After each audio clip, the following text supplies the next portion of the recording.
So first step is absorption. Drug is absorbed in the blood. Okay. Second step is distribution. Distribution means it is after reaching the circulation, the drug is distributed in the other tissues and organs. Okay.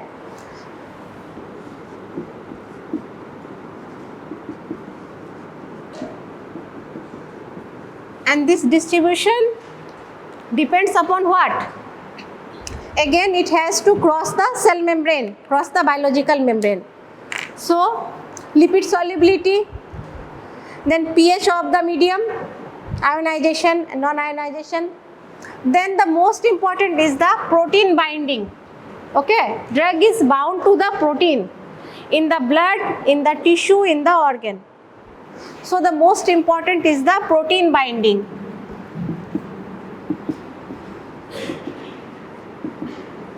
Then regional blood flow, more vascularity, then where the vascularity is more, drug reaches easily. Okay. The protein binding is the most important thing which affects the distribution. How? If a drug is bound to the protein, what happens? So, if a drug is more protein bound, if a drug is more protein bound, will it cross the cell membrane? No, it will be in the extracellular space. So, their volume of distribution will be what? High or low? High or low? Low. Why? Because apparent volume of distribution is equal to the amount of drug and the plasma concentration of the drug. So, whole drug is in the plasma. They cannot cross the cell membrane. So, more the plasma concentration, less will be the apparent volume of distribution. So, this protein binding affects the volume. The drug which is present in the body accommodated only in the extracellular space. Okay. This protein binding also affects the metabolism and excretion. How? It acts as a storehouse. Drug which is bound to the protein will not available for action.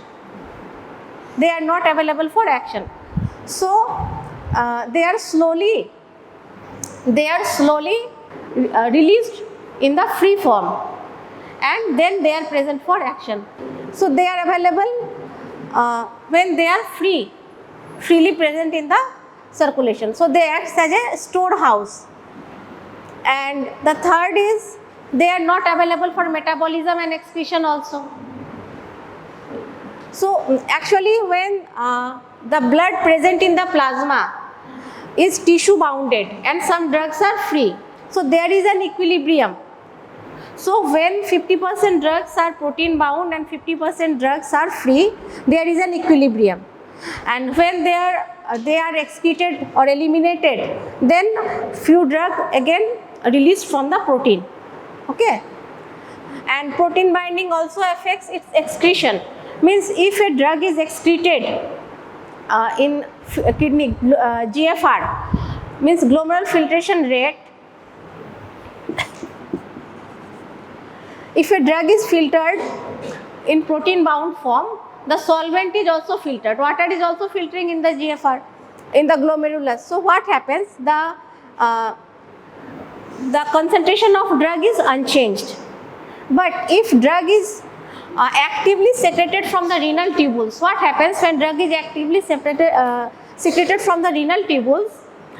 Solvent is not secreted, only drug is secreted. Then what happens? GFR is less than the excretion of the drug, excretion rate of the drug. What happens? Then it will show like the drug is excreted more than the GFR of the person. How? Because the drug is actively secreted from the tubules. So protein binding affects the metabolism, excretion, then action of the drug, and it affects the apparent volume of the drugs. Those drugs which are more tissue bound, so their plasma concentration will fall, and lower plasma concentration means their apparent volume of distribution is more. So what happens? It will appear that what is the actual volume of the drug or water in the body, and the volume of the drug appears more than that. Why? Because drug is stored in the tissue. So the proteins which bind the drug is more present in the tissue. The drug stores there, and if the site of action is there, so drug acts there, and they are eliminated when actually drug when reaches the tissue, the organs which are highly vascular gets the drug fast, and then the drug reaches the other tissues which are bulky but less vascular. So drug first reaches those tissues which are more vascular, and later in the tissues which are less vascular but bulky, like fat, muscles. Then distribution in the brain and placenta. These two are important. In brain there is blood-brain barrier. So what happens in blood-brain barrier? The capillary,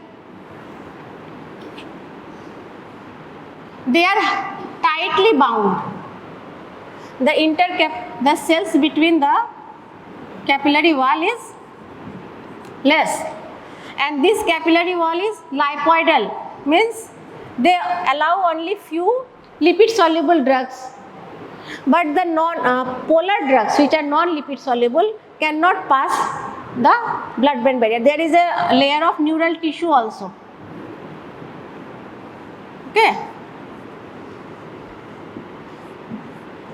First, there is blood-brain barrier. Second, there is enzymatic barrier also. Enzymatic barrier means there are some enzymes, cholinesterase, monoamine oxidase, which are present in the wall of the capillaries surrounding the brain tissue. So the drugs which are substrate of these enzymes cannot enzyme the brain because they are destroyed by the enzymes. Okay. Third, the brain, there are PGP. What is PGP? I told you in the last class. P, glycoprotein. This is a efflux protein, means they takes the drug and they take out the drug from the cell. Which drug enters the cell, they bind with them and take out from them. They are like carrier protein. Okay. So these drugs, these enzymes or these glycoproteins are present in the brain. So these drugs are extruded from the brain tissue. So entry into the brain is restricted. Okay. Then excretion, elimination from the brain, it is non-restricted, means there is choroidal blood flow. CSF drugs are finally gets into the CSF, and there is free blood flow. CSF goes to the blood, so their excretion is easy, but their entry to the brain is restricted. Similarly, placenta, there are enzymes which protects the drugs which are taken by the mother to reach the fetus. These enzymes, there is a site of metabolism also. Some drugs are metabolite and undergoes metabolism and renders inactive, so cannot reach to the fetus. Okay, but placenta is not a proper barrier. Many drugs finally gets into the placenta. Okay, now we'll study the third step, metabolism.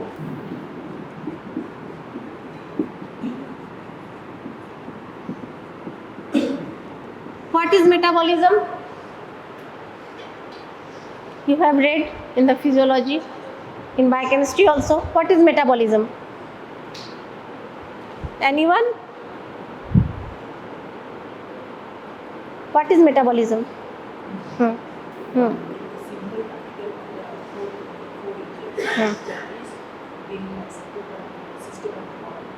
Means if we take carbohydrate, it is metabolized into glucose. Simpler carbohydrates means it is disintegrated. Similarly, when a drug is taken, it is a xenobiotic, means it is not normal thing which we take. So it has to be metabolized, so their action is reduced, so their action is eliminated. Okay. So metabolism is the chemical alteration. It is the chemical change. Chemical change in the drug which renders it inactive. Okay. So how it will get inactivated? How it will get inactivated? So that its action can be terminated. How it get inactivated? Either it is eliminated or changed into such metabolites that they can be easily excreted from the body. Okay. So the drug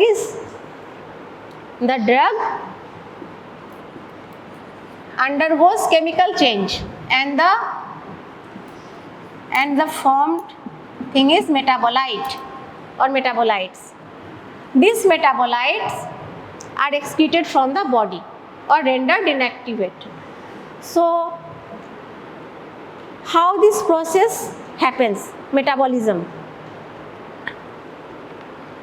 There are three conditions. Okay. A drug which is active after metabolism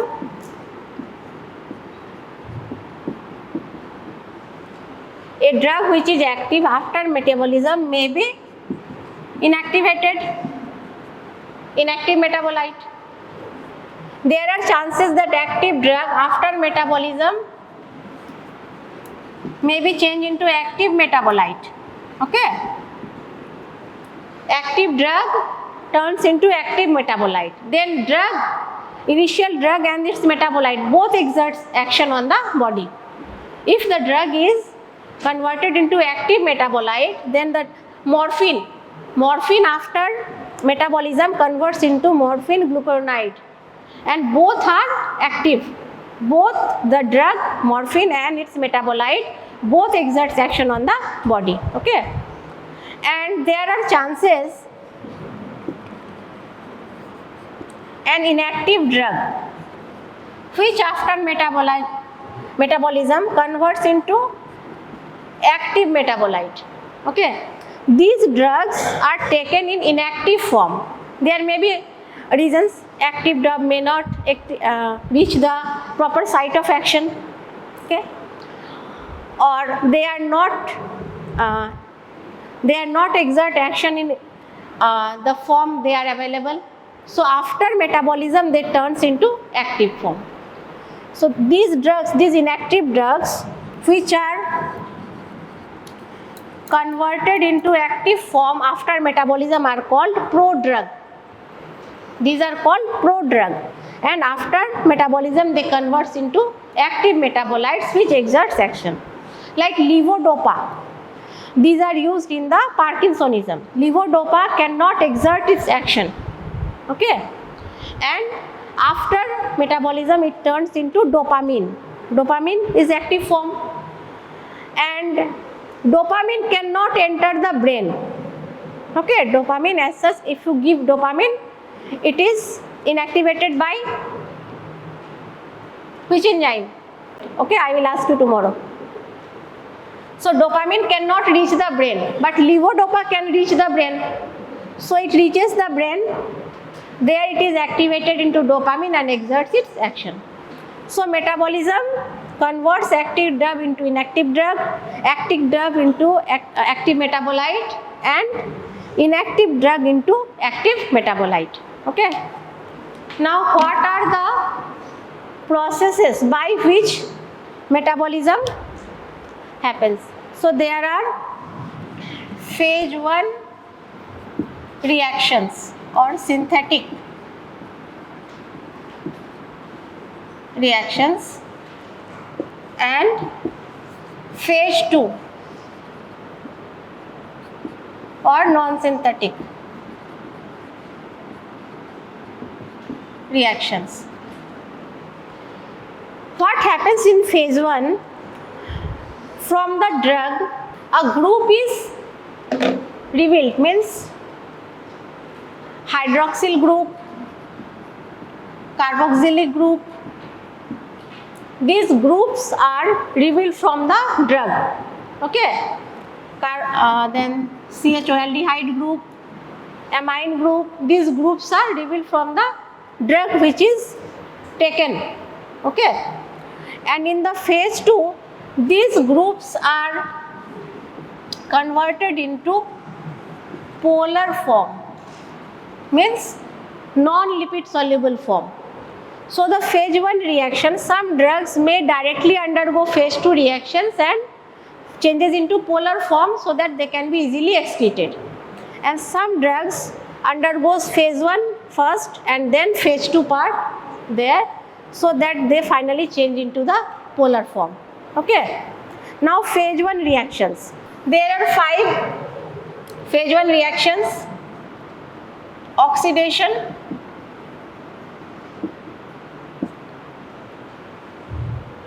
hydrogenation, then hydrolysis, cyclization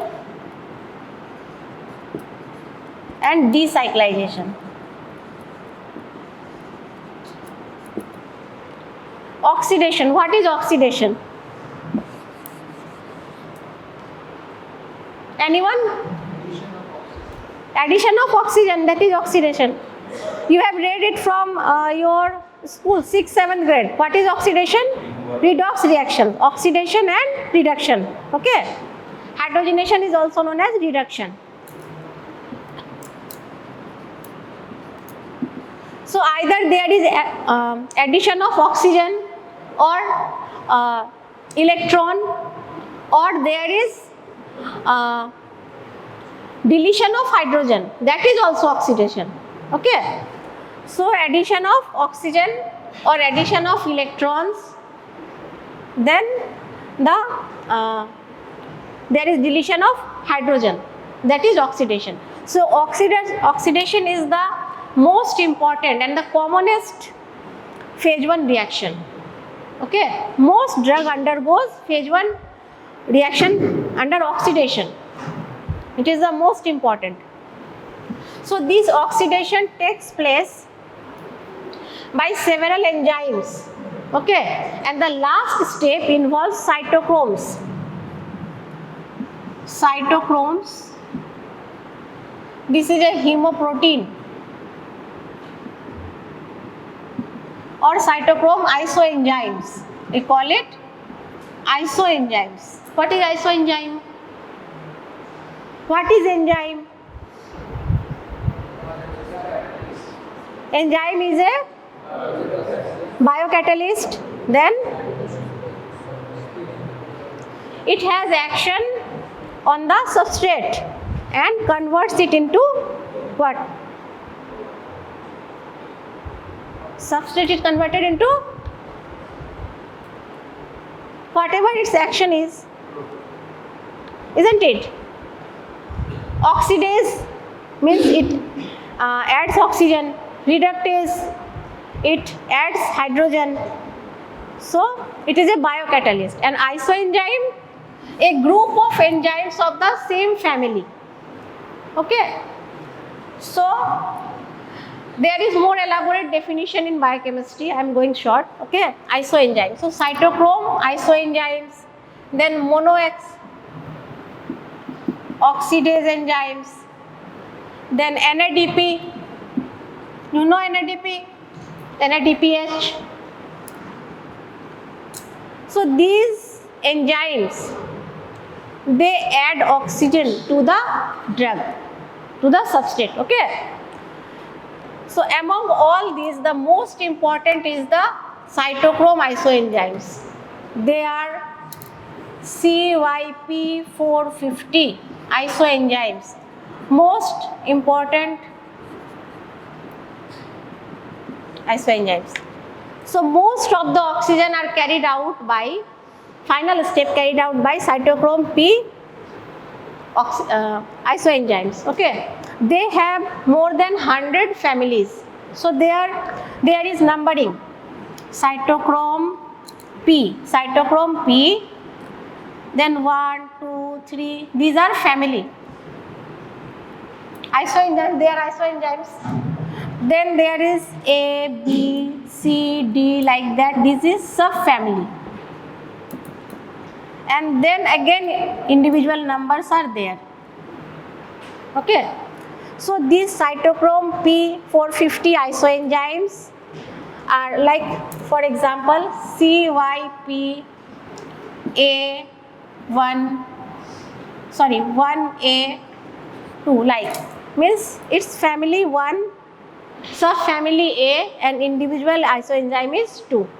Okay, in this way. So there are a lot of cytochrome P isoenzymes. You go through the book. They exert their actions in a particular drug. Okay, 3A, 4 or 5 cytochrome P, 3A, 4 and 5 is it deals with the most of the drugs. Almost 50% drugs undergoes metabolism by this isoenzyme.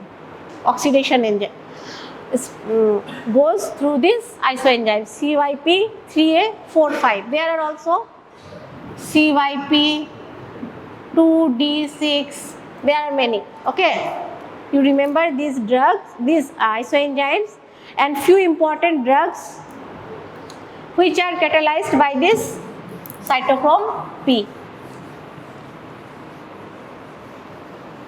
So after oxidation there is reduction or hydrogenation, addition of hydrogen. Then hydrolysis. Hydrolysis means, hydro means water, lysis means breakdown. So breakdown by taking the H2O, means the drug plus H2O. Then suppose this is ester, it depends upon different types of drugs.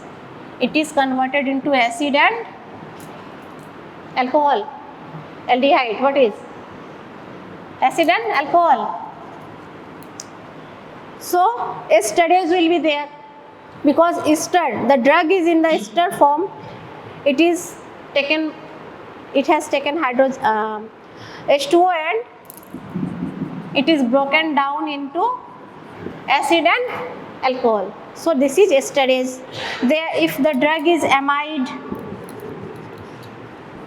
the enzyme will be amidase. Okay. So hydrolysis is breakdown by taking water. Hydro is water. So by this way, acid, so this group is present, this group is revealed. Now cyclization and decyclization. Cyclization means forming a ring, cycle. Cyclization is forming a ring formation. And decyclization means a ring is broken. These two are other forms of phase 1 reactions by which a drug is, a group is revealed. Okay. Now the phase 2 reactions. The purpose of phase 2 reactions is to convert the active drug into non-active form, or to excrete the drug from the body, to change the non-polar drug into polar form. Okay. So there are several steps, several glucuronidation, then acetylation, then methylation, sulfation, then glutathione,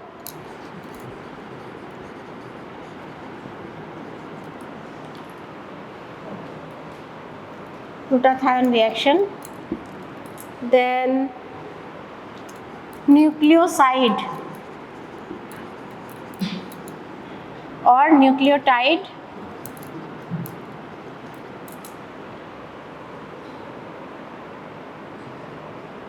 reaction. So glucuronidation, it is the most important or the commonest pathway of phase 2 reaction. Not only drugs, the normal metabolites are also excreted by glucuronidation.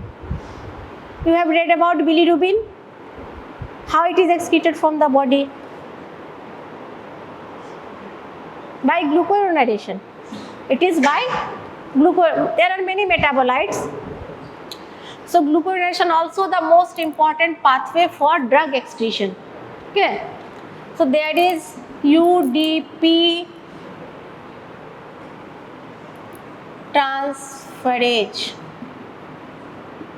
Okay, transferase.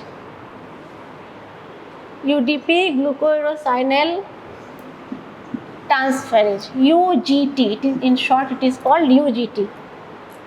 UDP glucurosinyl transferase. Okay, this enzyme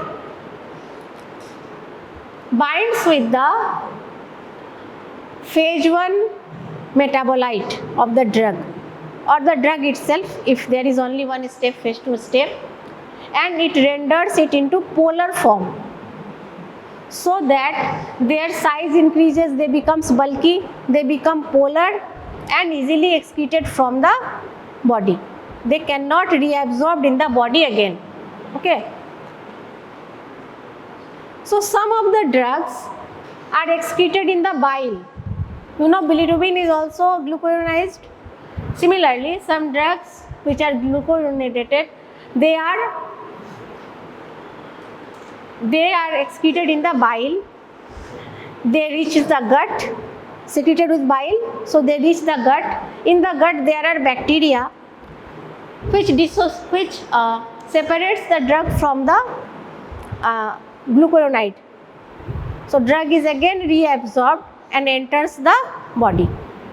This process is called enterohepatic cycle. Okay. From the gut, they again reaches the liver and again gets metabolized. What happens? This increases the duration of action of that drug. Okay.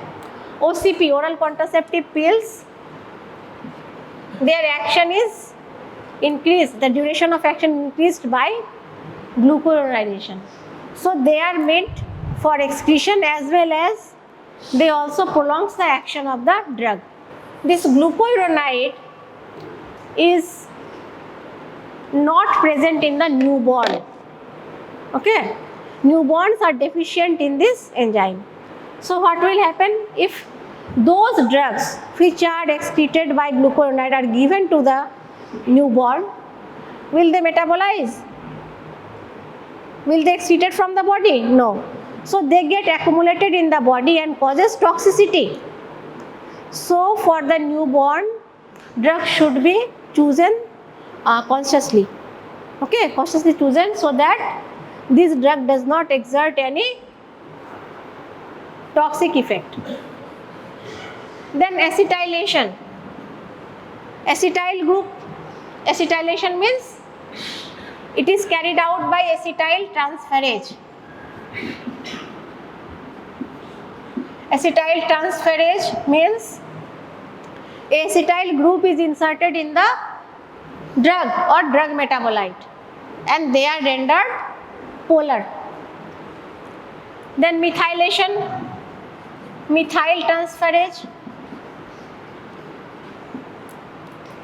Methyl group is incorporated in the drug or drug metabolite.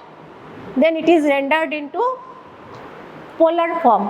Don't write everything is given in the book. Even what I am telling you, more than that given in the book. Okay. So listen carefully, listen seriously and understand what I am telling you. Then sulfation. So sulfur group is added to the drug. SUFT. Sulfur transferase. Then glutathione. Glutathione reaction. In the phase 1 reaction, there is oxidation. Initially, a superoxide or highly active oxide group is formed, which is later converted into more stable form. So, this glutathione, it is very important. It inactivates the superoxide ions. Okay? Their toxicity is reduced. If glutathione is reduced in our body, there will be toxic effects of the drug. Okay, but it does not act on many drugs. Most drugs are excreted by glucuronidation.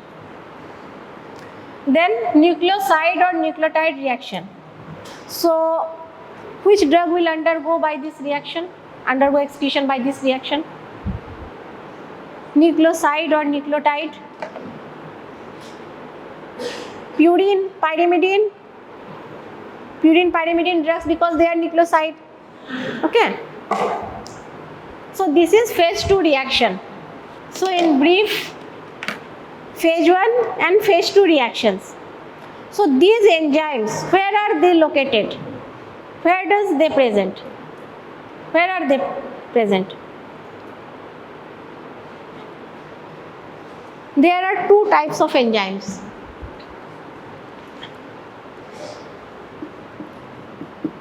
Microsomal enzymes and non-microsomal enzymes.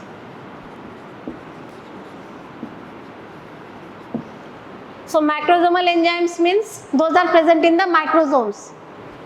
Smooth endoplasmic reticulum. Okay. Smooth endoplasmic reticulum contains the microsomal enzymes. So most of the phase 1 drugs, phase 1 enzymes, Cytochrome P and almost all phase 1 enzymes and glucuronidase. These enzymes are microsomal enzymes. They are present in the microsomes. And non-microsomal enzymes, FDP, few phase 1 enzymes and all phase 2 enzymes except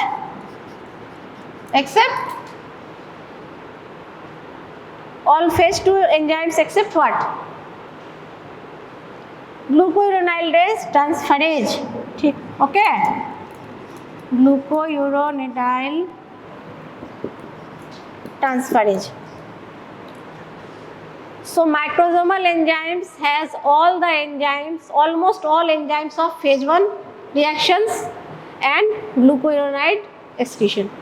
And non-microsomal enzymes has FDP, flavoid monooxygenases. Okay. Then this flavoid monooxygenases and all phase 2 enzymes except glucuronidase because it is present in the microsomes.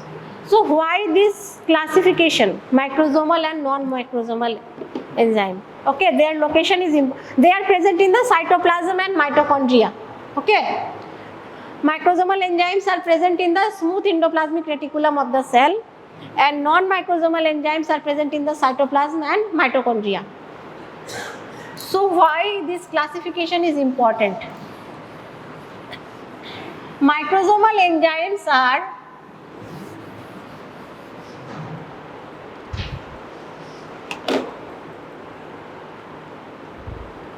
vulnerable to enzyme induction and enzyme inhibition. Okay. Enzyme induction and enzyme induction means increased action. Inhibition means decreased action. Okay. So few drugs are enzyme inducers. Few drugs are enzyme like phenytoin, carbamazepine. These drugs enhances the action of the microsomal enzymes. So suppose two drugs are taken. One is enzyme inducer and another drug is the substrate. So what happens? If a drug induces the microsomal enzymes, the second drug gets metabolized more. So their action may be increased or decreased depending upon the metabolite, active or inactive. If the drug converts into inactive form, then their action will be shorter because due to enzyme induction, they are faster metabolized. So their action will be short-lived. Okay. And if a drug is converted into active form, their action will increase. More metabolism, more active metabolite. So two drugs when given simultaneously, one is enzyme inducer. What happens? The another drug's action may be increased or decreased. Okay. So if it is active form, more drug is needed. You have to give higher dose so that they can exert their action. Okay. And there are some drugs which are enzyme inhibitors like ketoconazole. It is an antifungal. There are more also. Ketoconazole, this drug if given with another drug which are substrate of microsomal enzyme, they inhibits their metabolism. So more drug accumulates in the body. They may exert toxic effect. How? Because their metabolism is decreased, metabolism is lowered. So more drug accumulates in the body. Okay. This is why enzyme inducers and enzyme inhibitors both are important. When you give such drug, evaluate if other drugs are also taken simultaneously or not. Okay. There may be dose increment or dose reduction. Okay. Then non-microsomal enzymes. So they don't undergo enzyme inhibition or enzyme induction, but they show genetic polymorphism.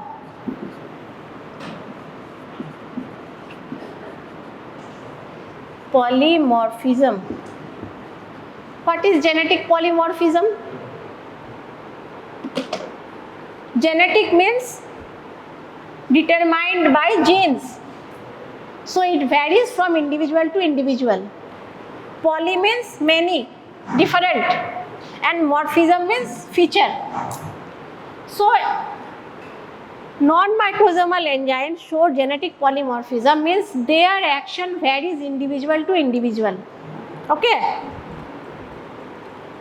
Like acetylation, phase 2 reaction, there was acetylation. What happens? Acetylation. There are fast acetylators and slow acetylators.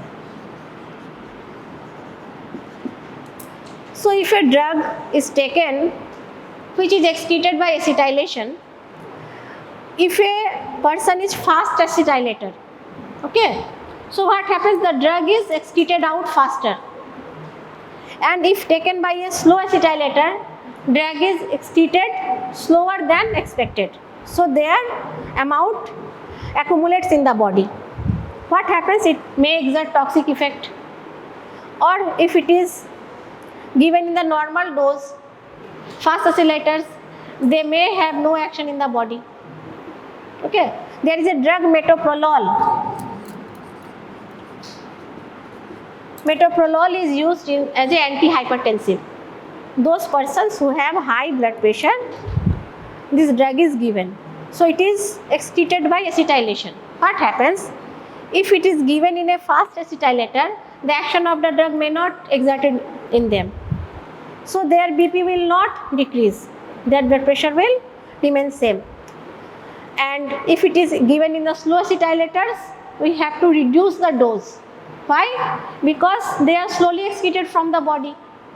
So if their amount of drug required for exerting their action and the drug given is more than that, they may harm the body, harm the person. Okay. So non-microsomal enzymes are they show genetic polymorphism, and microsomal enzymes, they have enzyme induction and enzyme inhibition. Okay. So one more thing is there, first pass metabolism. There is first pass metabolism. What is it? Anyone? You have gone through the chapter. What is first pass metabolism? Who will tell me? So where metabolism takes place in which part of the body? Give me answer. Liver. Only liver or any other place also? Any other organ? Where? Liver, it's okay. Most of the metabolism takes place in the liver. Then kidney. Okay. Even plasma also. Okay. So first pass metabolism is your homework. You all read this chapter, the third chapter, metabolism whole, and first pass metabolism, it is in the last part of the metabolism. Okay, I will ask anyone from you. Okay? Why it is important? What is its clinical applications? Why first pass metabolism? We should know about the first pass metabolism. Okay? And then you read the excretion also. Okay? Any doubt? Any questions?